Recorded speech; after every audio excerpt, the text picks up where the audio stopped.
World Records Mule Deer Edition Part 2. So this story all takes place November 25th, 1926, near Chip Lake, Alberta, Canada.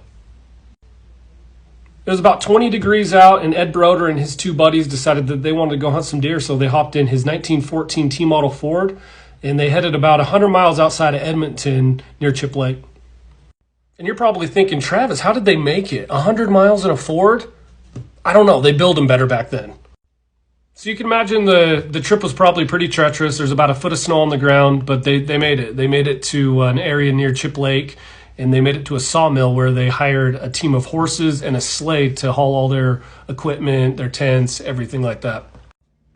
So as they made their way near Chip Lake, they were lucky enough to find a pretty decent cabin, so they decided to shack up in the cabin rather than put up all their tents and stuff, so that worked out pretty well. I'm already envious of this trip. So at about 1 p.m., everything got put away, and they were able to do a little afternoon hunt, so Ed decided to make his way into the timber. So while on his hike, he cut the tracks of a pretty big mule deer. He followed those tracks for about a half of a mile, and he found where that buck bedded down. Knowing that that buck couldn't be too terribly far away, he kept on him.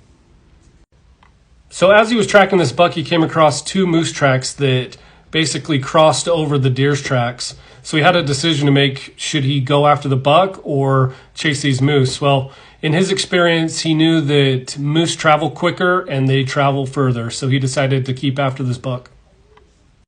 As it continued on, he came to a clearing, and he saw the buck 200 yards away, and it was feeding away from him with its head down. And I'm just speculating on this, but I'm sure that when he saw this thing, he was probably like, "Holy Jesus, what is that? What the fuck is that?" And I'm sure the moose heard everything, and it's like, thank you.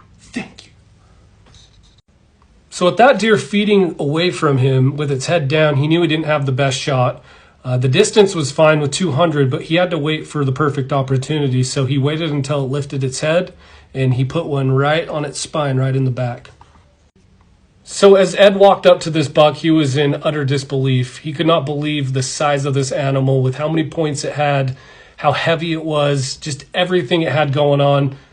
He was on cloud nine. So this buck wasn't officially scored right off the bat, but it scored 355 and 2/8 and wasn't officially scored until about 1960 by Boone and Crockett. And that made it the non-typical world record mule deer. The good old days.